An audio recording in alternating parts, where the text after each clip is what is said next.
What started as routine harassment at a quiet Montana rest stop would expose a lethal network of drug cartels and organized crime. When a group of outlaw bikers decided to target retired Army veteran David Mitchell, they never imagined they were confronting a former Delta Force commander, whose mysterious phone call would set in motion events that would shake the criminal underworld to its core. This lone veteran's peaceful morning coffee would become the catalyst for dismantling one of the largest narcotics operations in the American Northwest. Before we dive deeper, tell us where you're watching from, and if this story moves, you make sure you're subscribed, because tomorrow we're bringing you something that will leave you speechless. The autumn chill hung heavy over Interstate 90's Silver Pine rest area, the kind of bone-deep cold that reminded David Mitchell of nights spent in the Hindu Kush mountains. The sprawling rest stop, nestled between towering Montana pines, sat mostly empty at this early hour, save for a few long-haul truckers catching precious sleep in their cabs. David sat at one of the weathered picnic tables, his steaming coffee offering small comfort against the biting wind. 20 years of military service had taught him to appreciate these quiet moments, even as his training kept him acutely aware of his surroundings. The rumble of approaching motorcycles shattered the morning stillness, echoing off the concrete barriers and metal buildings. David's hand instinctively twitched toward his ankle, where he'd worn a combat knife for over 2 decades. Now, there was only empty space. Civilian life demanded different protocols.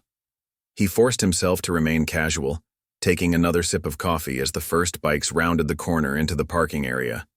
The riders wore the colors of the Iron Wolves, their leather cuts adorned with the snarling wolf's head patch that had become increasingly common on Montana's highways. David had been tracking their movements for the past 3 months, though none of them knew it. To them, he was just another retiree, the kind of lonely veteran who spent his mornings at rest stops and his afternoons at the local VFW. They had no idea that every Iron Wolves gathering he'd observed had been meticulously documented, every face photographed, every license plate recorded. 6 bikes pulled into the lot, their engines deliberately kept at a growl as they circled the picnic area. David recognized their leader, Marcus Switchblade Kelvin, a man whose criminal record was as extensive as it was violent. What the police didn't know, what even Switchblade's own men didn't know, was the true extent of their operation. But David knew. He'd spent the last year piecing together the connection between the Iron Wolves and the Sinaloa cartel's new Northwest corridor. "Well, look what we got here, boys," Switchblade's voice carried across the morning air as he killed his engine. "Old-timers having himself a coffee party." The other riders laughed on cue, cutting their engines and dismounting with practiced intimidation. David counted the weapons they thought were concealed: 3 shoulder holsters, 2 ankle carries, and what looked like a sawed-off secured to Switchblade's bike. Amateurs, telegraphing their hardware like that. David maintained his role, hunching his shoulders slightly, making himself appear smaller, older, more vulnerable. It was a technique he'd perfected in countless operations across 3 continents. The best cover wasn't just about documents and backstories. It was about body language, about projecting exactly what your target expected to see. "Beautiful morning," David offered, his voice carefully modulated to suggest nervousness without fear. He'd learned the subtle art of victim behavior during advanced psychological operations training. Show too much fear, and predators get suspicious. Show too little, and they get aggressive. The sweet spot was right in the middle, uncertainty tinged with resignation. "Gonna get a lot less beautiful real quick if you don't clear out." One of the younger riders, barely out of his teens, stepped forward. David had tagged him as Joey Martinez, former juvenile offender turned Iron Wolves prospect. The kid was trying too hard to prove himself, which made him dangerous in an unpredictable way. "This is a public rest stop," David said, letting a slight tremor enter his voice. "I'm just having my coffee. Don't want any trouble."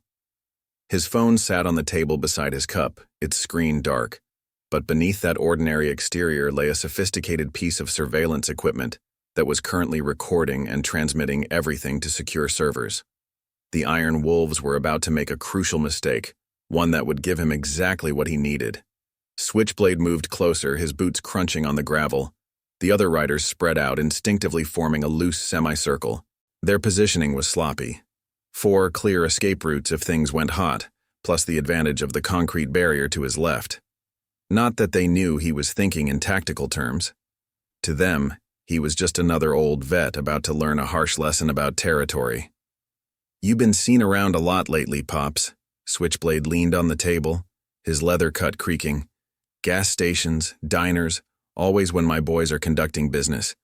Starting to feel like more than coincidence." There it was, the real reason for this confrontation. David had let himself be spotted just enough times to raise suspicion, but not enough to blow his cover. The Iron Wolves were getting paranoid, which meant they were preparing for something big. The sound of his phone vibrating against the wooden table made everyone freeze. The screen lit up with an unknown number, but David recognized the specific pattern of vibrations. It was time. Everything that happened next would have to be precisely timed, each reaction calculated to advance the operation exactly as planned. The young prospect, Joey, reached for the phone, but Switchblade held up a hand, stopping him. Even hardened criminals had learned to be wary of unknown variables in the age of smartphones. David looked at the still vibrating phone, then up at Switchblade, perfect uncertainty playing across his features.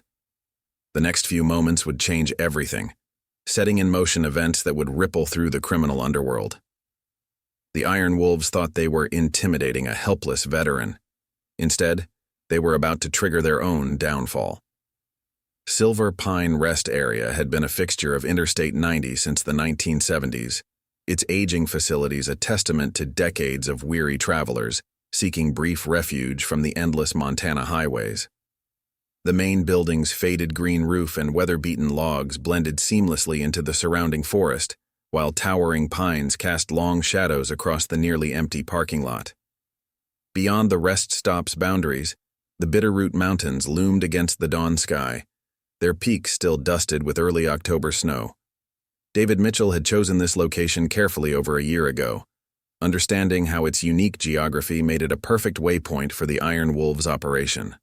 The rest area's position, exactly 47 miles from the nearest police station, combined with its multiple access routes and clear sight lines, made it ideal for their quick handoffs and crew changes. What they didn't realize was that these same features made it perfect for surveillance. The morning air carried the sharp scent of pine needles mixed with motorcycle exhaust, the peaceful, natural silence now permanently broken by the idle rumble of the Iron Wolves' bikes. A lone semi-truck pulled out of the far lot, its driver likely eager to avoid whatever scene was unfolding near the picnic tables. David noted the truck's plates automatically, a habit from thousands of surveillance operations that had become second nature. Through the rest area's large windows, the elderly attendant who staffed the information desk pretended not to notice the confrontation brewing outside. Louise Henderson had worked here for 15 years, and David had spent months building a careful rapport with her, becoming just another friendly face who brought her coffee and listened to stories about her grandchildren. She had no idea that her daily observations about the comings and goings of suspicious vehicles had helped him piece together the Iron Wolves' patterns. The rest area's security cameras, installed after a series of vandalism incidents last spring, seemed to be malfunctioning this morning, their red recording lights mysteriously dark. The Iron Wolves wouldn't think twice about it, assuming their usual luck with small-town surveillance. They didn't know that David had arranged for this apparent technical failure, replacing the standard feed with his own highly sophisticated recording system that was currently documenting everything from multiple angles. A crow landed on the nearby trash bin, its harsh cry cutting through the tension. The bird's appearance triggered a flash of memory in David. Another crow, another morning, watching from a ridge in Kandahar as his team prepared for an operation that would later earn him the Distinguished Service Cross. He pushed the memory aside, maintaining his carefully constructed facade of an aging veteran intimidated by the younger, stronger men surrounding him. "That phone keeps ringing, old-timer." Switchblade's voice carried an edge of impatience now. "Maybe you should answer it. Wouldn't want to keep your friends waiting." The implied threat was clear, but it wasn't the threat that interested David. It was the way Switchblade's eyes kept darting to the highway entrance, the subtle tells of a man expecting something, or someone. The rest area's layout offered 5 potential escape routes, not counting the maintenance access road hidden behind the main building. David had memorized every inch of the property, from the slight grade of the parking lot that could affect traction to the loose gravel near the picnic tables that could provide both audio warning of approaching footsteps and a tactical advantage if things turned physical. He'd selected this particular table months ago, positioning himself to maintain optimal situational awareness while appearing to simply enjoy the morning view. Behind him, the younger riders shifted positions, their leather cuts creaking as they moved to block what they thought were his escape routes.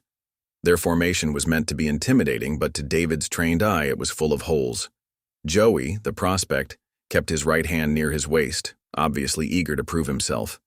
The kid's stance betrayed his lack of formal training, weight too far forward, balance compromised by trying to look tough. The morning sun had risen enough now to cast strange shadows through the pine branches, creating shifting patterns across the cracked concrete of the picnic area. A gentle breeze carried the smell of pine sap and the distant scent of wood smoke, likely from one of the nearby hunting camps that dotted the national forest. Every detail registered in David's mind, each piece of sensory information automatically categorized and analyzed, just as he'd been trained to do during his years in Delta Force. His phone vibrated again, the same unknown number. David allowed his hand to shake slightly as he reached for it, playing up the nervous energy that his observers would expect. The screen's reflection gave him a glimpse of movement behind him. 2 more motorcycles approaching from the service road, their engines cut to minimize noise. The Iron Wolves were calling in reinforcements exactly as predicted. Every action they took pulled them deeper into an operation that had been months in the planning. The rest stop's atmosphere had changed completely from the peaceful morning scene of just 15 minutes ago. The few remaining travelers had quickly departed, leaving only David, the bikers, and Louise, who had finally stepped away from her window, likely debating whether to call the authorities. He knew she wouldn't. She'd seen enough over the years to know when to look the other way. Besides, where they were sitting fell just outside the range of the rest area's official surveillance cameras, another detail the Iron Wolves probably thought was working in their favor. The metallic click of a switchblade punctuated the morning air, as Marcus Switchblade Kelvin lived up to his nickname, the polished steel catching the early sunlight.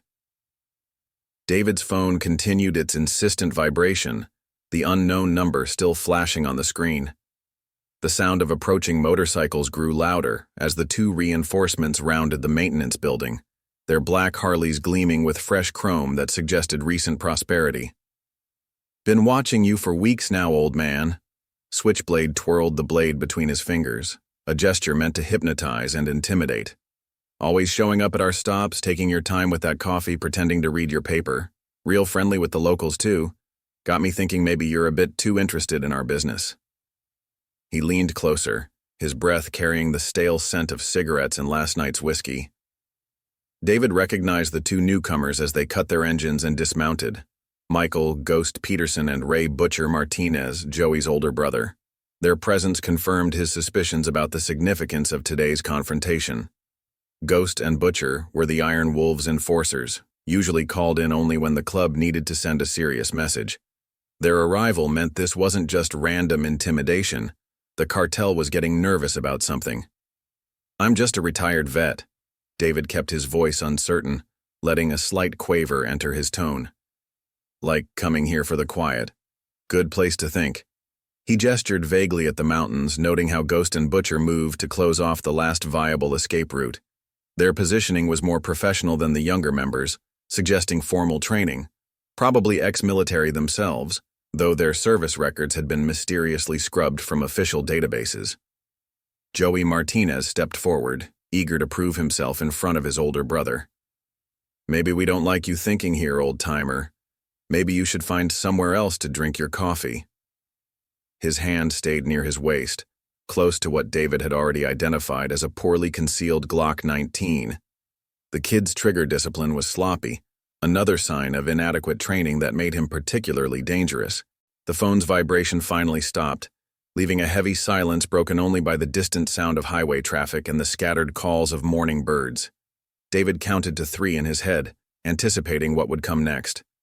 Right on cue, Switchblade reached for the phone. "Let's see who's so eager to talk to you this morning." Please. David raised his hands in a gesture of submission, carefully maintaining his cover even as he analyzed multiple scenarios that could unfold in the next few moments. It's probably just my daughter. She worries when I don't answer.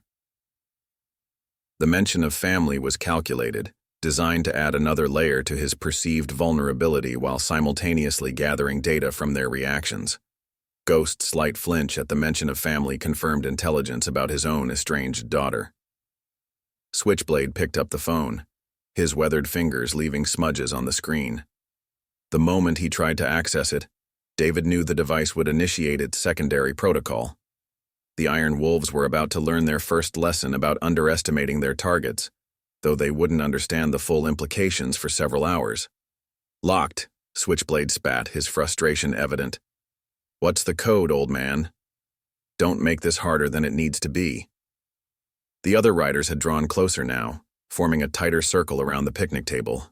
They thought they were controlling the situation, unaware that their every movement was being recorded by multiple hidden cameras disguised as ordinary objects scattered throughout the rest area. The morning sun had climbed higher, burning away the last wisps of dawn mist that had clung to the pine trees. A commercial truck rumbled into the rest area, its air brakes hissing as it parked in the far lot. The driver would have a clear view of the confrontation, which was exactly why David had timed everything for this hour.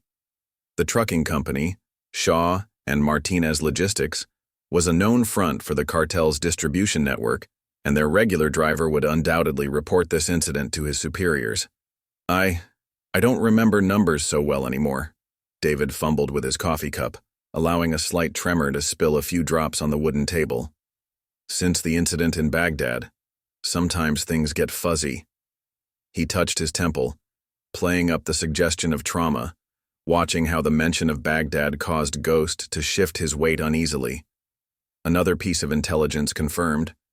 Ghost had served there probably during the same period as the incident David had fabricated for his cover story. Butcher stepped forward, his massive frame casting a shadow across the table. Nobody cares about your war stories, old man. Phone code. Now. His voice carried the kind of authority that came from years of violence, but David detected something else in his tone. Urgency. The Iron Wolves weren't just trying to intimidate a nosy veteran. They were rushing to contain what they perceived as a potential threat to their operation. The phone suddenly lit up again, the same unknown number appearing on the screen. This time, however, something was different. Instead of the standard ringtone, a specific sequence of tones emerged from the speaker, a pattern that caused both Ghost and Butcher to exchange quick, worried glances.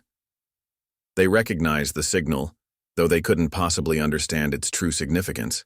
The carefully orchestrated operation that David had spent months planning was about to enter its next phase.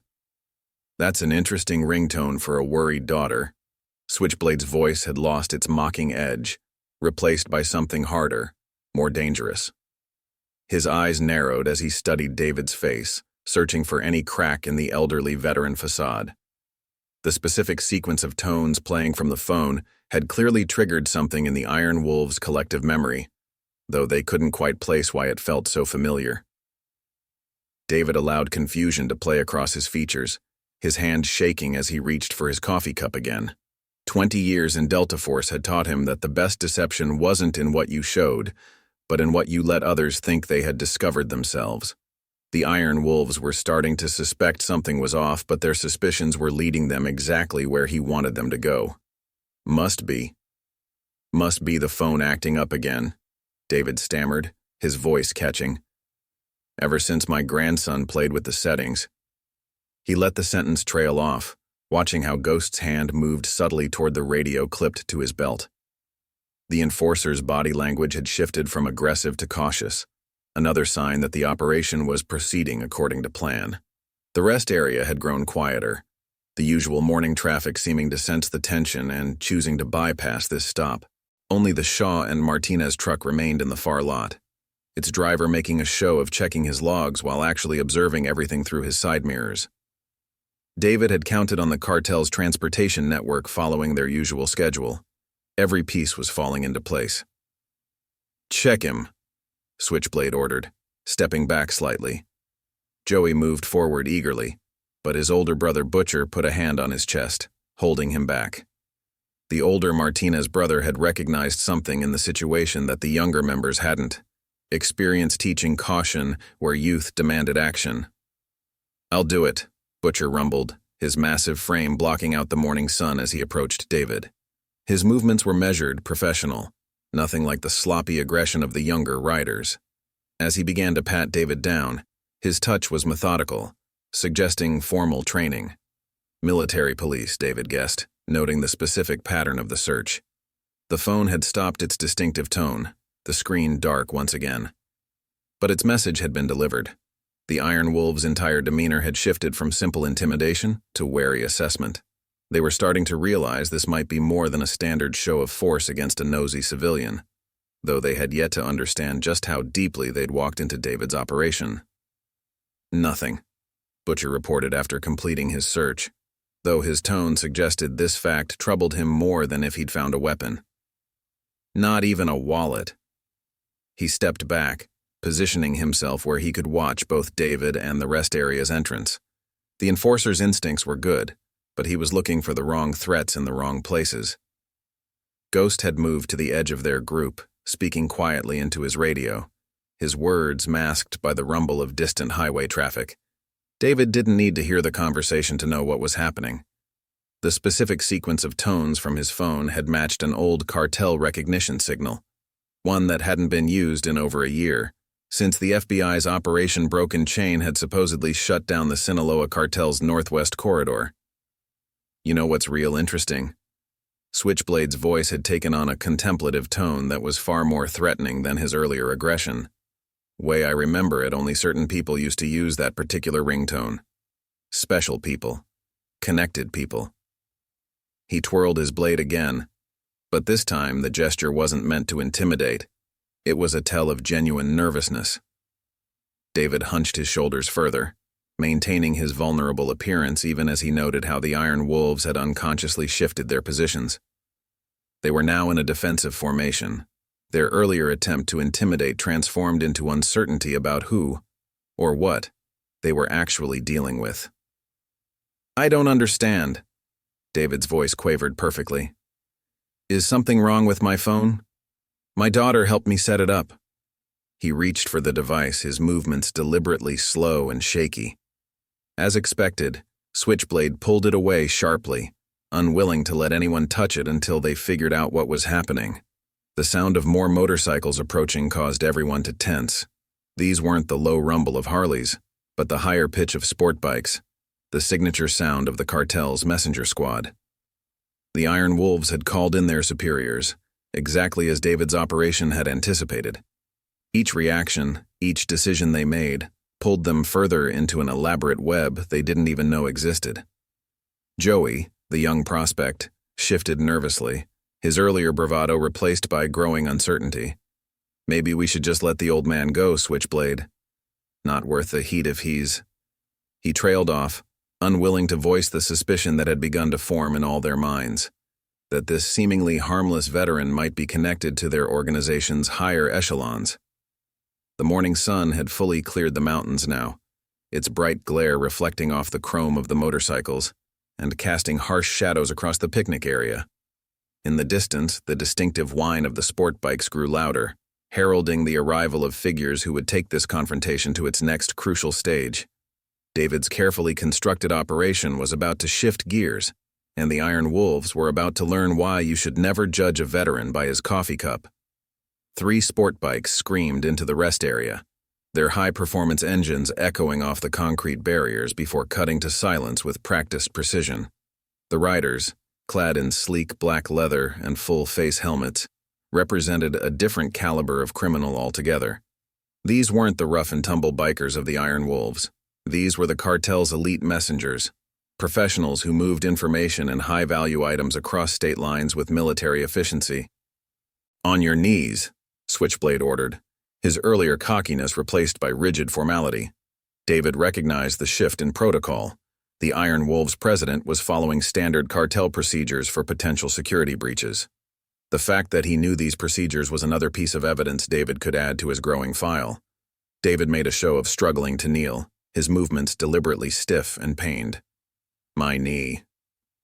"Since Afghanistan," he muttered, playing up the image of the wounded veteran.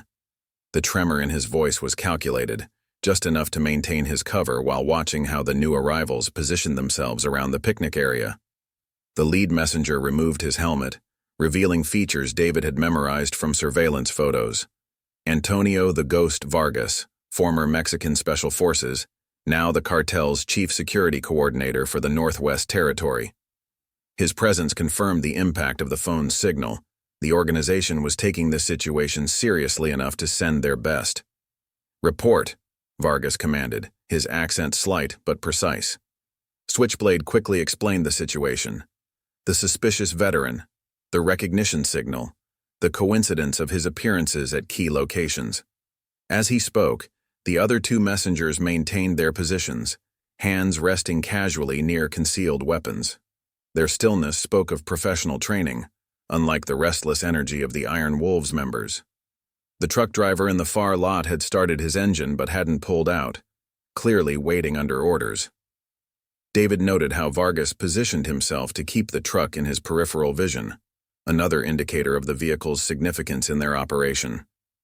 Every detail was being recorded by his hidden surveillance systems, adding to the mountain of evidence he'd accumulated over months of patient observation. The phone. Vargas held out his hand, and Switchblade quickly surrendered the device. The security coordinator examined it with expert attention, his fingers moving across its surface in a pattern David recognized from cartel communication protocols.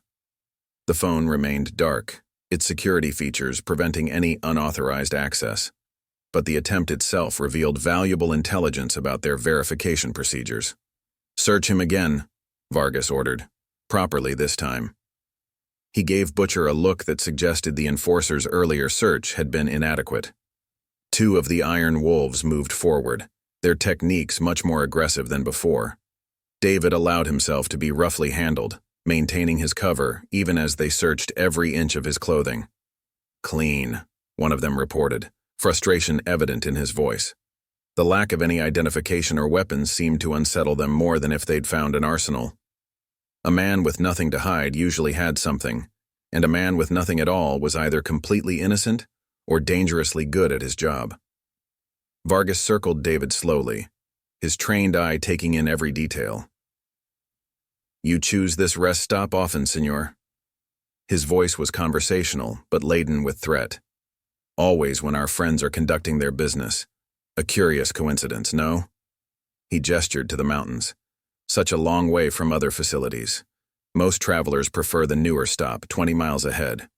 "Quiet here," David responded, his voice wavering. "Helps with the memories, the noise sometimes." He touched his temple again, watching how Vargas's eyes tracked the movement. The cartel coordinator had experience dealing with veterans. His assessment would carry significant weight with his superiors. The morning had grown warmer, but a chill wind still whipped through the rest area, causing the younger Iron Wolves to shift uncomfortably. Ghost and Butcher maintained their positions, their experience showing in their stillness while Joey continued to fidget, clearly unnerved by the escalating situation. "Your phone," Vargas held up the device. "It carries an interesting signal, a signal we have not heard in some time, since certain unfortunate events last year." He studied David's face intently. "You understand why this concerns us, yes? Why we must be thorough in our inquiry?" David's hands shook as he reached toward his coffee cup, still sitting abandoned on the picnic table. Vargas's hand shot out, grabbing his wrist with professional efficiency. The grip was expert, firm enough to control, but not so tight as to leave marks. Another piece of evidence about his training and methods, all being recorded by David's hidden systems.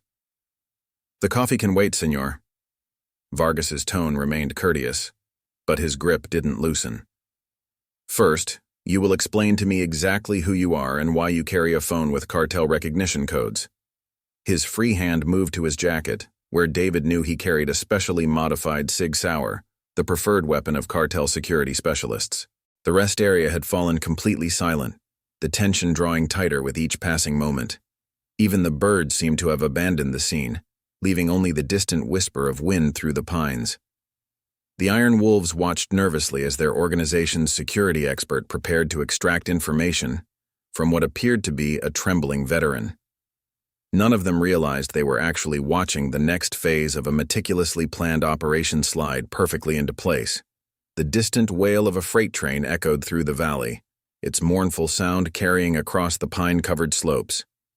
The truck driver from Shaw and Martinez Logistics had killed his engine but remained in his cab, his presence a silent reminder of the cartel's extensive transportation network.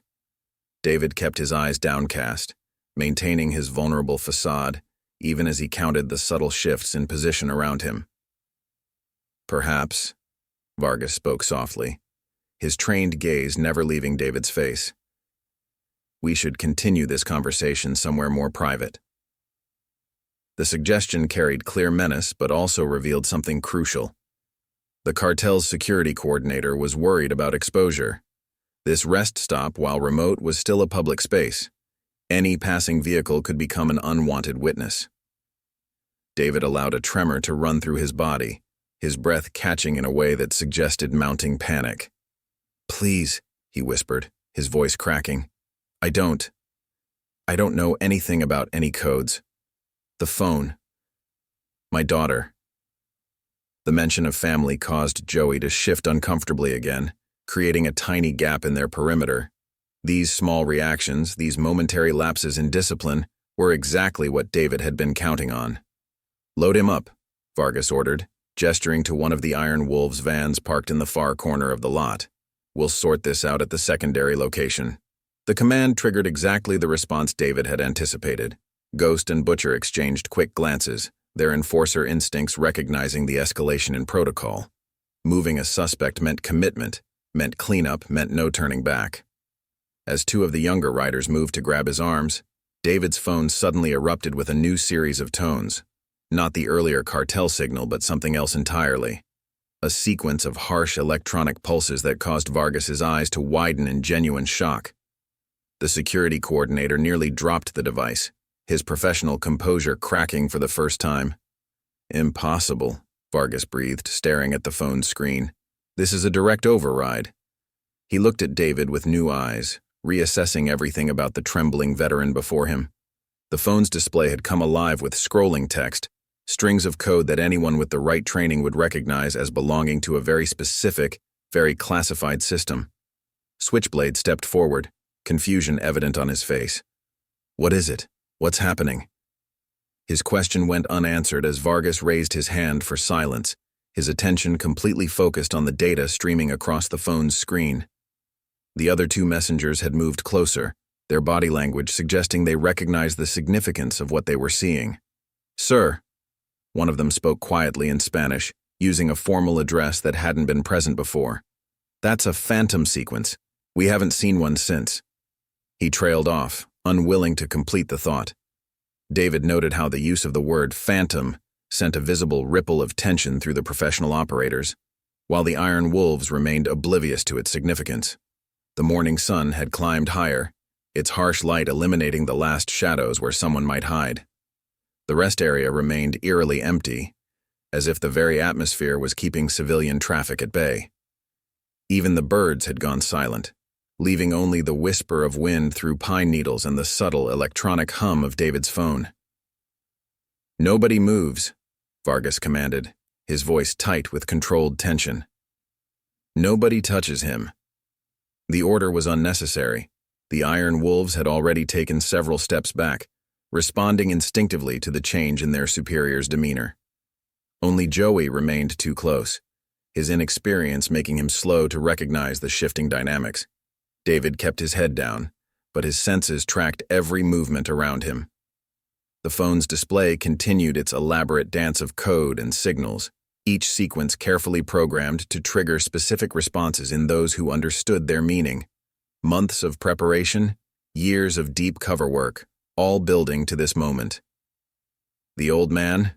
Ghost spoke up, his voice carrying a new note of uncertainty. "He's not." The enforcer couldn't finish the sentence, but the implication hung heavy in the morning air. The fearsome reputation of phantom operations had survived even the program's supposed shutdown.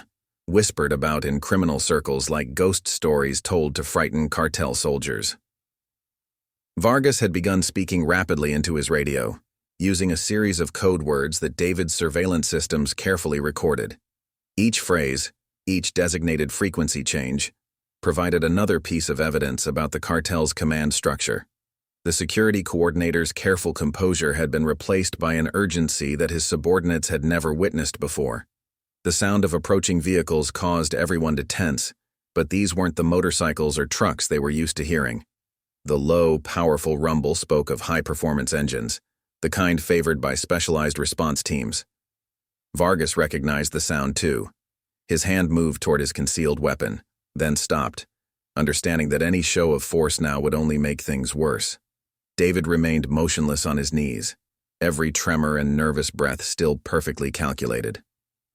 The operation was entering its most critical phase, where the carefully laid groundwork of months of preparation would either pay off spectacularly or fall catastrophically apart.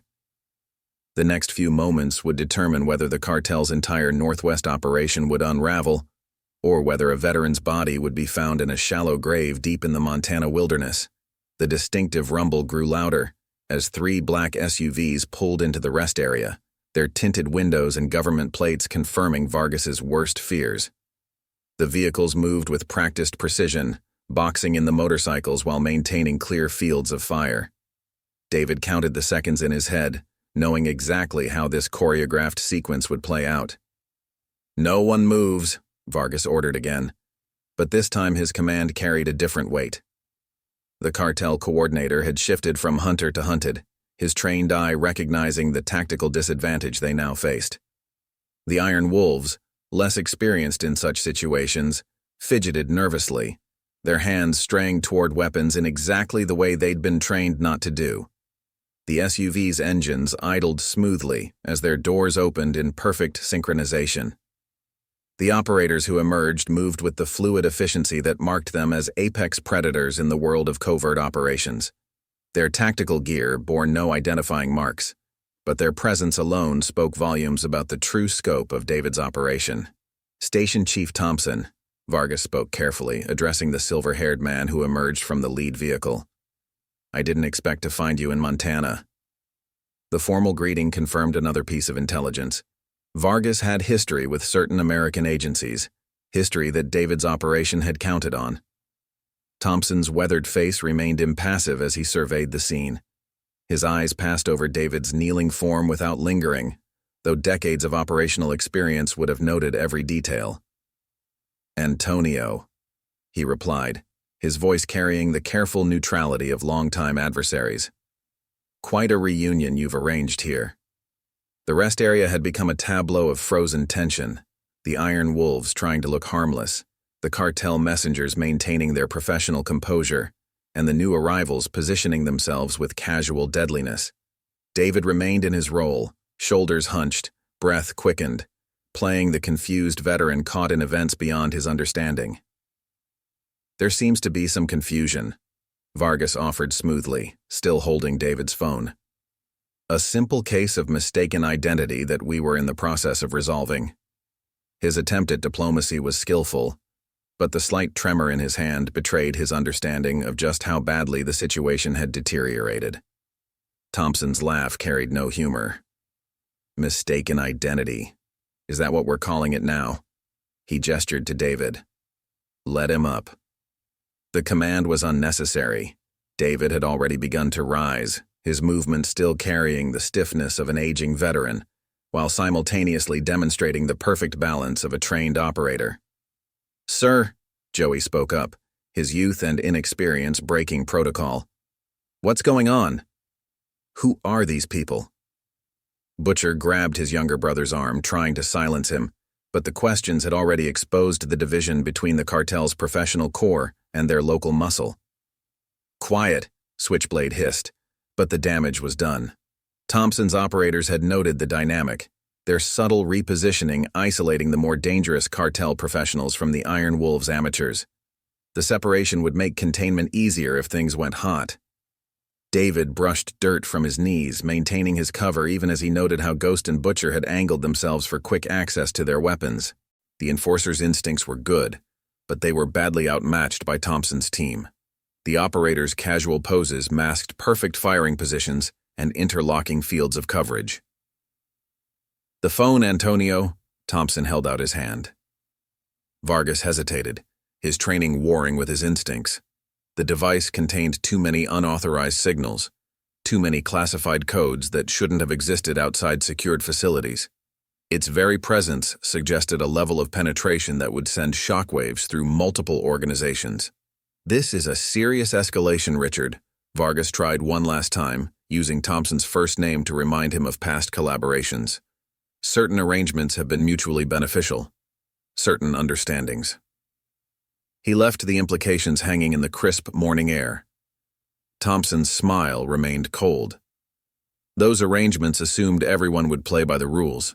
Your recent expansion into specialized merchandise changed the equation." His gaze flickered to the Shaw and Martinez truck, still waiting silently in the far lot. Some lines shouldn't be crossed. The morning sun had climbed higher, eliminating the last shadows where someone might find concealment. David's hidden surveillance systems continued recording every word, every gesture, building an ironclad case that would reshape the criminal landscape of the entire Northwest. The operation was approaching its climax, but the most dangerous moments still lay ahead.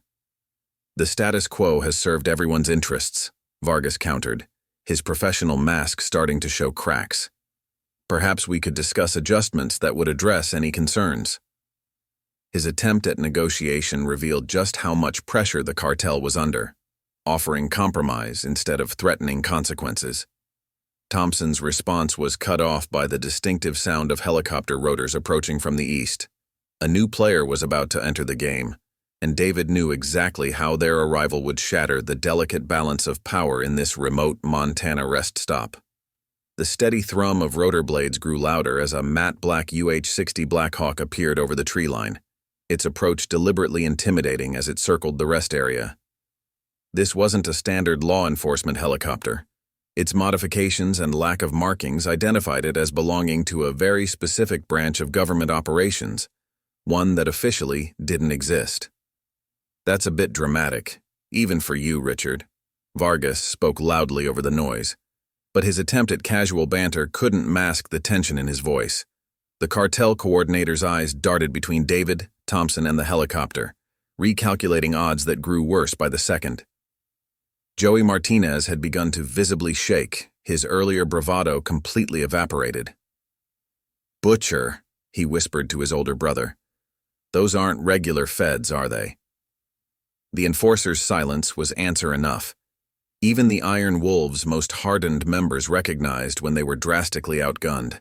The Blackhawk executed a perfect landing in the rest area's overflow lot, its rotors kicking up a storm of dust and pine needles. As the side door slid open, 4 figures emerged, their tactical gear marking them as members of an elite counterterrorism unit. But it was the 5th figure that caused Vargas to actually take a step backward. "Hello, Antonio." Colonel Sarah Mitchell's voice carried easily across the space as she approached, her silver hair pulled back in a severe bun.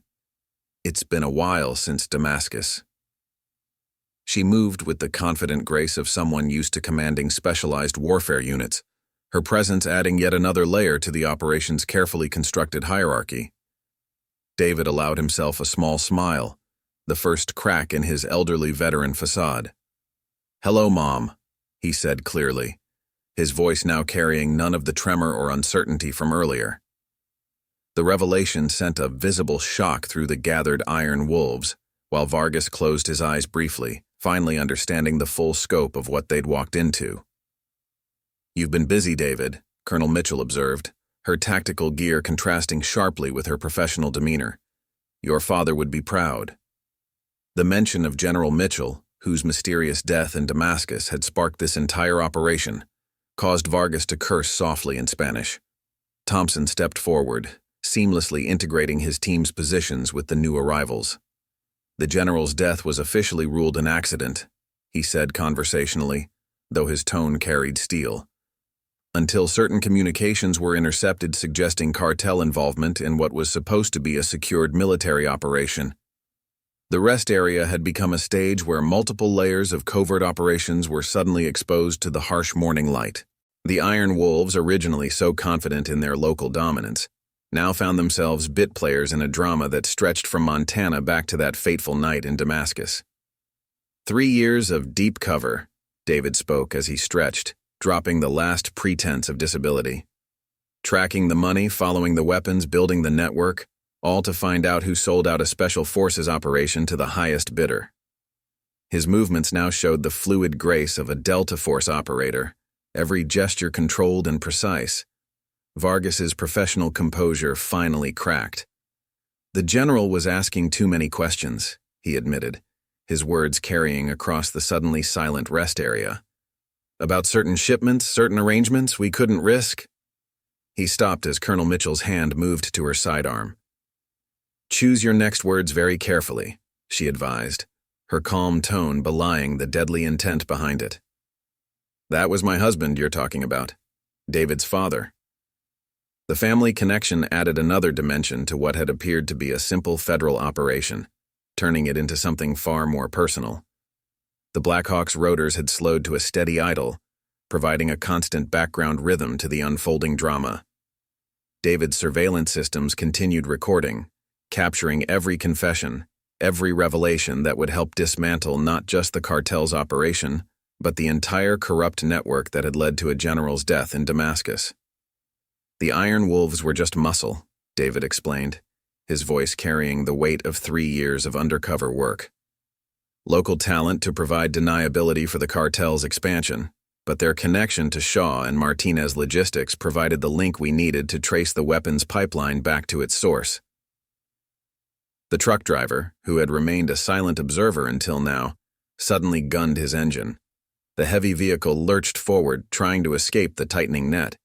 It made it exactly 3 feet before precise shots from Thompson's operators disabled its tires, bringing it to a grinding halt. That would be the evidence you've been gathering, Colonel Mitchell noted with grim satisfaction. Amazing what you can hide in seemingly innocent shipping manifests. She turned to Vargas, her expression hardening. Especially when those shipments match exactly with certain accidents that befell military personnel who asked too many questions. The morning sun had reached its full strength, harsh light illuminating a scene that had transformed from simple intimidation to the culmination of a years-long covert operation. The Iron Wolves, the cartel's enforcers, and even Vargas himself had never suspected that their attempt to bully an elderly veteran would expose a conspiracy that reached from Montana's quiet highways all the way to the shadowy world of international arms dealers. The crisp Montana morning had transformed into an intricate chess game, with David Mitchell emerging as the grandmaster who had spent 3 years positioning every piece. The rest area's innocuous picnic tables and weathered buildings now served as the stage for the final act of an operation that would send shockwaves through multiple intelligence agencies. The Damascus operation was supposed to be completely secure, Colonel Mitchell continued, her voice carrying the weight of personal loss. Only those with the highest clearance levels knew the details, yet somehow a cartel hit team had the exact time and location of the general's convoy. Her eyes locked onto Vargas, who had maintained his composure but couldn't completely hide his discomfort. David moved with fluid precision to retrieve his phone from Vargas's now loose grip. 3 years of playing the broken veteran, he said, his fingers dancing across the screen. Watching, waiting, documenting every shipment, every meeting, every whispered conversation. But it was the Iron Wolves' own arrogance that finally gave us what we needed. Switchblade, who had been uncharacteristically quiet, found his voice. "We're just a motorcycle club," he protested weakly. "Local business, nothing more." The lie fell flat, even to his own ears, especially with the Shaw and Martinez truck's illegal cargo now exposed. "A motorcycle club," Thompson repeated sardonically, "that somehow had access to military-grade weapons and classified intelligence about special forces operations. Quite an impressive reach for a group of local riders. His operators had maintained their positions, their weapons trained with unwavering precision on the increasingly nervous suspects. The Blackhawk's steady idle provided a constant reminder of the operation's scope, its specialized communications array now linking this remote rest area to command centers across the country. David's surveillance footage was already being uploaded, analyzed, and distributed to multiple agencies. The weapons were just the beginning, David explained, his voice carrying none of the uncertainty from his cover identity. The cartel needed a distribution network that could handle both traditional merchandise and specialized military equipment. The Iron Wolves provided local cover, while Shaw and Martinez offered legitimate shipping manifests. But the real prize— He paused, turning to Vargas— was the intelligence pipeline. Colonel Mitchell stepped forward, her tactical gear catching the morning sun. Someone was selling classified operation details to the highest bidder. Mission times, routes, personnel assignments, the kind of information that gets good soldiers killed. The personal edge in her voice made several Iron Wolves take involuntary steps backward. "Show them," she commanded, and David activated his phone's primary protocol. The device's screen came alive with a cascade of data, projecting classified documents, surveillance photos, and financial transactions into the clear morning air. The evidence was damning. A complete record of betrayal that reached from street-level dealers to the highest echelons of military intelligence. Ghost and Butcher exchanged glances, their enforcers' instincts recognizing the futility of their position. The younger Iron Wolves, including Joey, seemed frozen in place. Their world of small-town criminality suddenly expanded to include international conspiracy and military corruption. "The general's death wasn't an accident," David continued, his voice hard. "It was a message, a demonstration to show other potential whistleblowers what happens when they start asking questions about missing weapons and leaked intelligence." His fingers swiped through more evidence on the phone's display. But they never expected his son to spend 3 years building an ironclad case against everyone involved. Vargas, his professional facade finally cracking completely, made his play. "There are still things you don't know," he offered quickly. "Names, locations, upcoming operations. I can provide value." The desperation in his voice revealed just how thoroughly David's operation had compromised the cartel's entire network. In the growing warmth of the Montana morning, the carefully orchestrated operation entered its final phase. The distinctive sound of police sirens began to echo through the valley, marking the transition from covert operation to public law enforcement action. David Mitchell, no longer playing the role of vulnerable veteran, stood tall beside his mother as they watched their 3-year mission reach its culmination. "Local authorities have been fully briefed on their part in this," Thompson explained, his operators maintaining their professional positioning. "As far as the public record will show, this was a joint task force operation targeting organized crime in the Northwest. The classified aspects, the weapons, the intelligence leaks, Damascus, those stay dark." Colonel Mitchell nodded approvingly. "The public story will focus on the drug trafficking and local corruption, more than enough to put everyone away for a long time without exposing sensitive operations." Her voice carried the satisfaction of someone seeing years of careful planning pay off perfectly.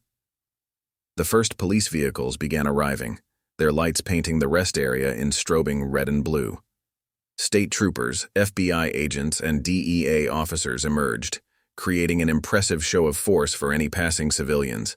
The operation was transitioning seamlessly from shadow warfare to visible justice. "You played us," Switchblade spoke up, his voice a mixture of anger and reluctant admiration. 3 years of watching us take the bait piece by piece."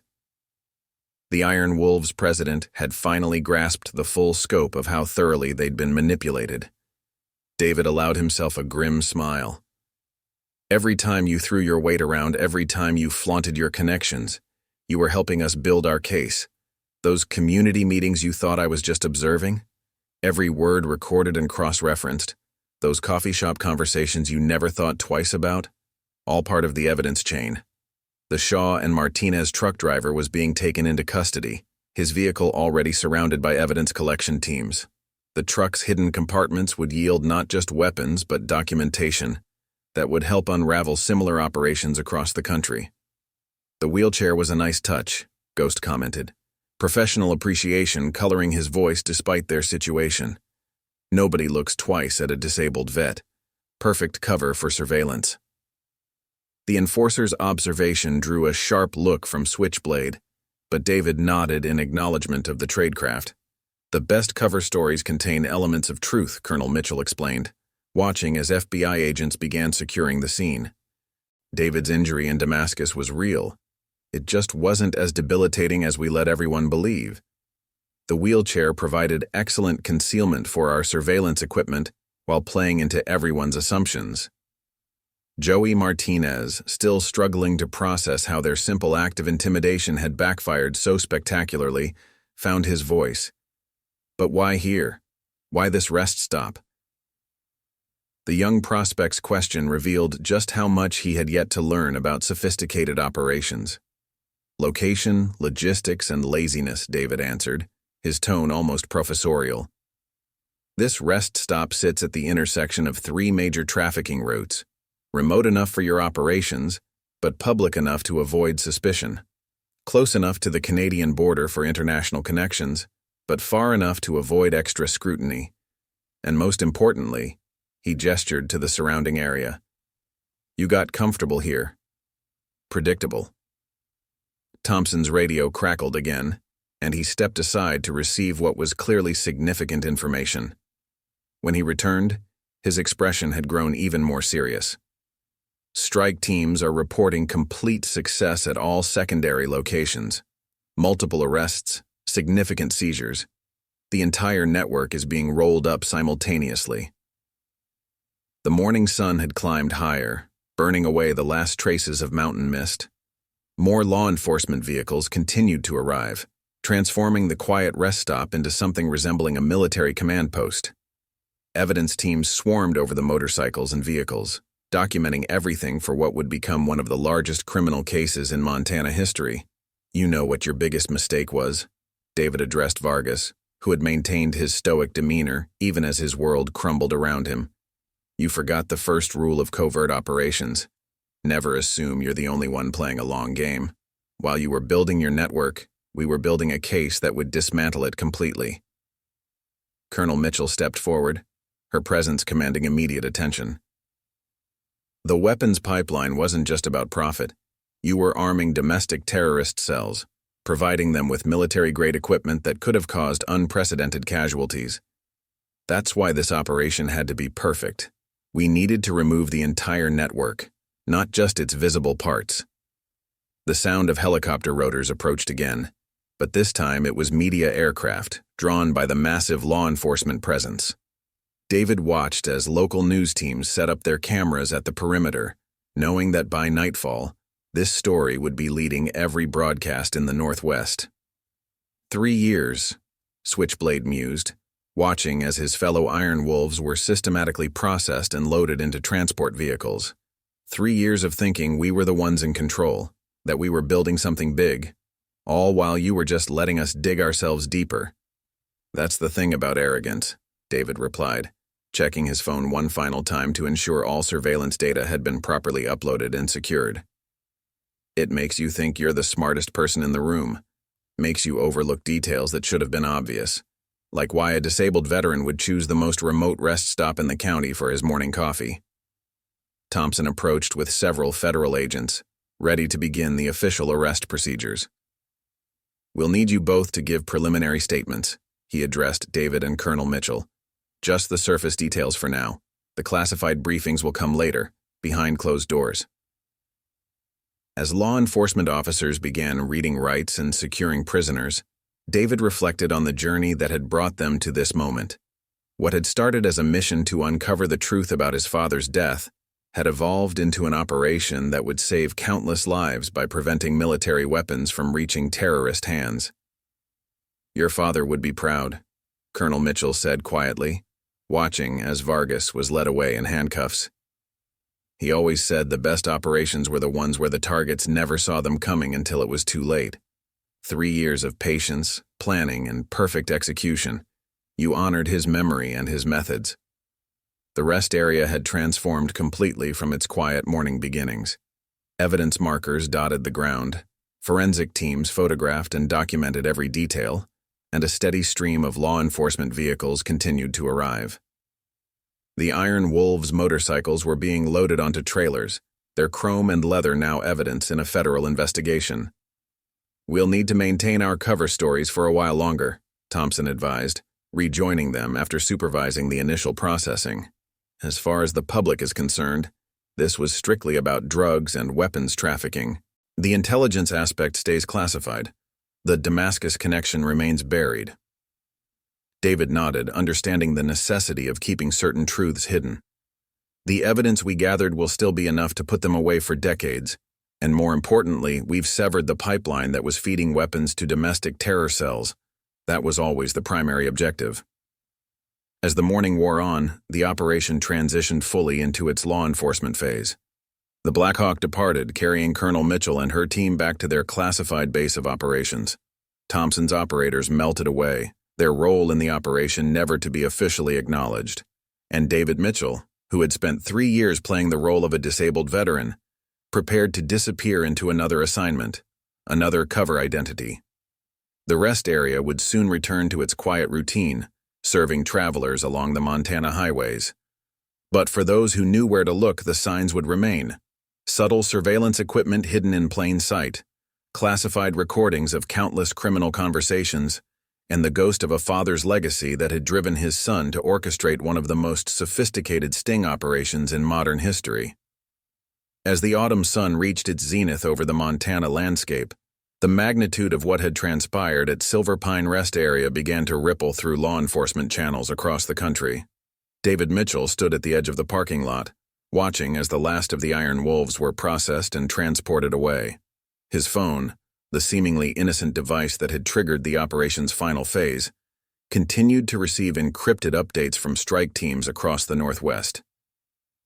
"Initial reports are beyond our expectations," Thompson said, approaching with a tablet displaying real-time operation statistics. 17 simultaneous raids across 3 states, over 200 arrests, including 12 high-level cartel operatives, weapons seizures that would outfit a small army. He scrolled through the data, each screen revealing another aspect of the operation's success. Colonel Mitchell had been coordinating with various agency heads, ensuring the classified aspects of the operation remained secure while allowing enough information for public prosecution. She joined them now, her tactical gear exchanged for more formal attire as the operation shifted into its public phase. "The weapons cache in the truck exceeded even our estimates," she reported, her voice carrying both satisfaction and concern. "Latest inventory shows prototype military hardware that wasn't supposed to exist outside of secured facilities. The intelligence breach went deeper than we thought. The implications of that discovery would trigger investigations throughout the military's highest echelons." David's gaze swept across the rest area, now transformed into a mobile command center. Evidence teams had erected temporary structures to process the massive amount of material being collected. FBI digital forensics experts were already analyzing devices seized from the Iron Wolves and cartel messengers, while DEA agents cataloged the extensive documentation of drug trafficking routes. "Your father suspected something like this," Colonel Mitchell continued, her professional demeanor softening slightly when speaking of her late husband. "The night before Damascus, he told me he'd discovered irregularities in weapons inventories across multiple bases, prototype disappearances that couldn't be explained by normal logistics. That's why they moved so quickly against him," David added, his voice hard with controlled emotion. He wasn't just asking questions about missing weapons. He was close to uncovering their entire distribution network. The realization that his father's death had been preventive rather than retaliatory added another layer to their victory. Thompson's radio crackled with urgent information. After listening intently, he turned to them with raised eyebrows. "The FBI just found something interesting in Switchblade's phone. Looks like the Iron Wolves were preparing to expand their operation.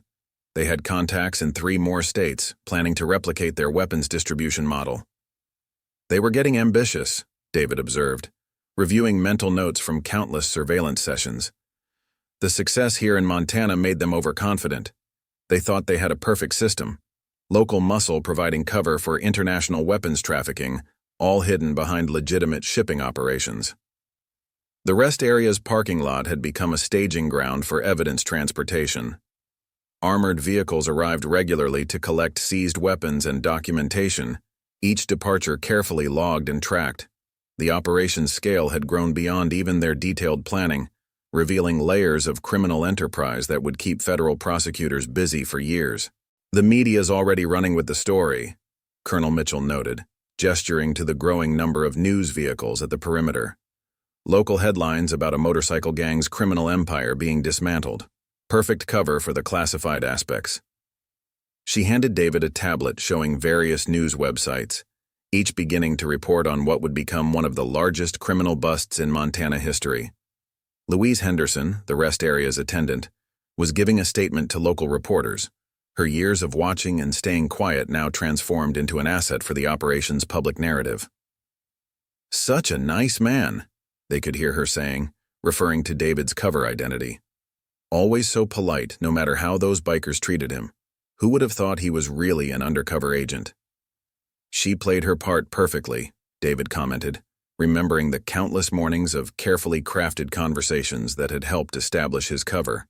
"Never suspected a thing, but her regular observations about rest area traffic patterns helped us map out the entire operation." A senior FBI agent approached, carrying a preliminary evidence report. "Sir," he addressed Thompson, "we're finding connections we didn't expect. The weapons aren't just military surplus. Some of these are classified prototypes that haven't even entered official production. Someone high up was involved in this." The implications hung heavy in the crisp mountain air. The investigation wouldn't stop with the Iron Wolves, or even the cartel.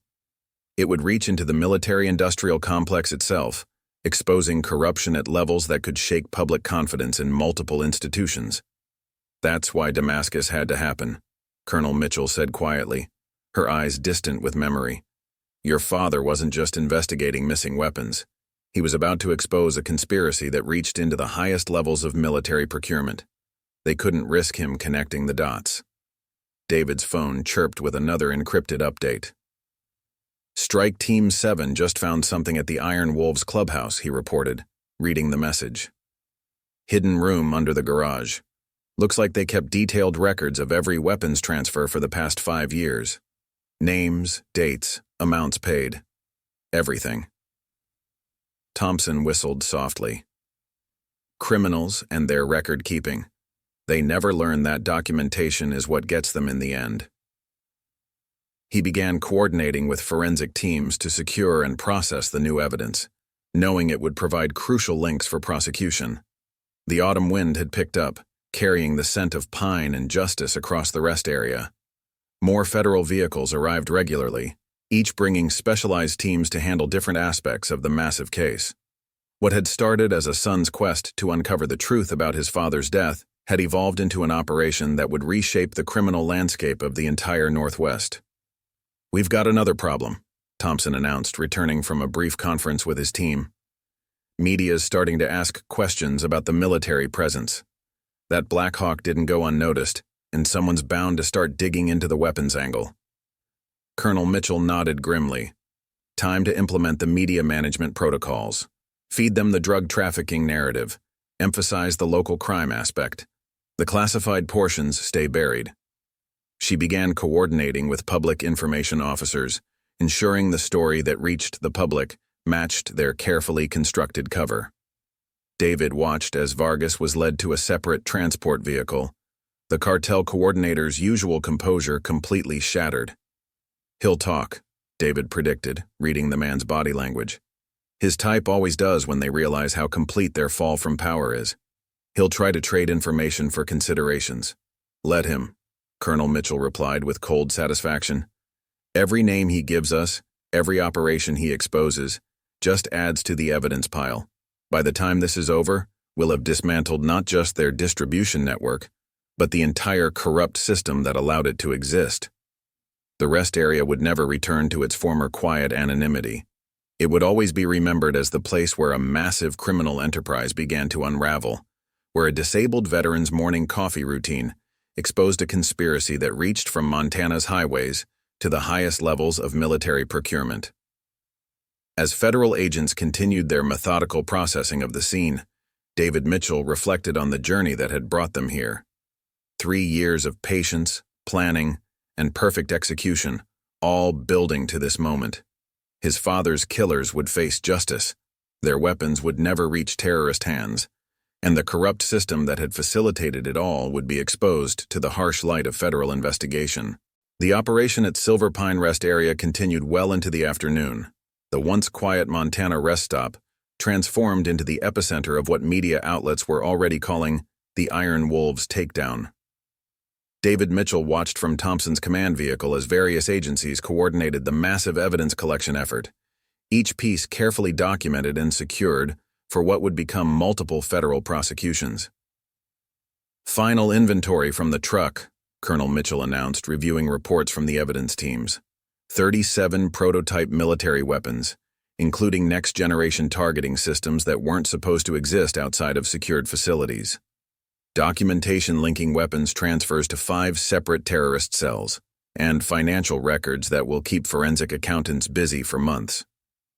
David's phone had been continuously receiving updates from strike teams across the Northwest.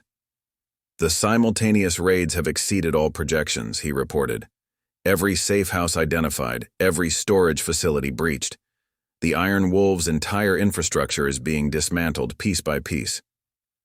Thompson emerged from a conference call with his superiors in Washington, his expression grave but satisfied. "Director wants you both to know. This goes beyond anything we initially suspected. The weapons pipeline wasn't just about profit. They were systematically arming domestic terror cells while simultaneously selling classified military intelligence to international buyers." "Just like Dad suspected," David said quietly, remembering conversations from years ago. "He told me once that the real threat wasn't just the missing weapons, it was the coordination behind their disappearance. Someone was orchestrating a much larger operation." Colonel Mitchell's tablet chimed with new intelligence. "FBI just found something interesting in Vargas's encrypted files. Looks like the cartel was planning to expand their operation into Canada. They were setting up a network that would have moved weapons across both borders, using the Iron Wolves Motorcycle Club connections as cover." The autumn sun had begun its descent toward the Bitterroot Mountains, casting long shadows across the rest area. Evidence teams worked with portable lights now, documenting every detail of what had transpired. Local news crews remained at the perimeter, broadcasting regular updates about the massive law enforcement operation. "You know what's remarkable?" Thompson mused, watching as another transport of seized evidence departed. "How perfectly it all came together. 3 years of deep cover work, building the case piece by piece, letting them think they were untouchable right until the moment we brought it all down." David nodded, remembering countless mornings spent at that picnic table, playing the role of a broken veteran while meticulously gathering intelligence. They never questioned why someone would choose such a remote location for their morning routine, never wondered why a former military officer would be so interested in their conversations. Louise Henderson approached their position, escorted by an FBI agent. She had finished giving her statement about the years spent watching David's cover identity develop. "I just wanted to say," she began, emotion clear in her voice, "your father would be proud. The general used to stop here too, you know, before Damascus. Always kind, always watching out for others." The mention of General Mitchell brought a moment of shared silence. The operation had begun as a mission to uncover the truth about his death, but had evolved into something far more significant: the dismantling of a weapons trafficking network that could have armed domestic terrorists across the continent. "Look at this," Colonel Mitchell called their attention to her tablet. "CIA just confirmed. The weapons we seized today match the signature of 3 other international trafficking operations. This wasn't just about the Northwest. The Iron Wolves were part of a global distribution network." Thompson whistled softly. No wonder they moved so quickly against the general when he started asking questions. This goes way beyond what any of us initially suspected. He began coordinating with international liaison officers, knowing the case would now expand far beyond American borders. As the day wound down, David took a final walk through the rest area. The picnic table where he had spent so many mornings now stood empty, evidence markers surrounding it like silent witnesses to history. The Iron Wolves motorcycles had been impounded, their chrome and leather reduced to evidence in a federal investigation. Agent Roberts wants to know if you're ready for your official statement, an FBI coordinator approached. They're setting up the interview room now. The methodical process of building the public case would take months, with certain aspects remaining forever classified. David exchanged glances with his mother, both knowing their work wasn't finished. The public story focuses on drugs and weapons trafficking, Colonel Mitchell reminded him. The intelligence aspects, the military corruption, Damascus, all of that stays dark. Some truths have to remain in the shadows, Thompson added, understanding the necessity of protecting certain secrets. But we got what we needed, justice for the general, and the dismantling of a network that could have armed terrorists across the continent. The rest area would soon return to its normal routine, serving travelers along Montana's highways. But it would forever hold the memory of this day, when a son's quest for justice exposed a conspiracy that reached from local criminals to international arms dealers, from corrupt military officials to terrorist cells. David Mitchell took one last look at the picnic table where his 3-year operation had reached its culmination. The elderly veteran's coffee cup still sat there, a simple prop that had helped maintain one of the most sophisticated covers in recent law enforcement history. As the sun set behind the mountains, casting brilliant colors across the Montana sky, David knew that somewhere, his father was indeed proud. The general's death had not been in vain. It had sparked an investigation that would save countless lives by preventing military weapons from reaching terrorist hands. The operation was over, but its impacts would ripple through the criminal underworld for years to come. The Iron Wolves' attempted intimidation of a seemingly vulnerable veteran had exposed their entire network, bringing down not just a local motorcycle club, but an international weapons trafficking operation that had threatened national security itself. And it had all started with a morning coffee at a quiet Montana rest stop, where appearances had proven to be very deceiving indeed. End.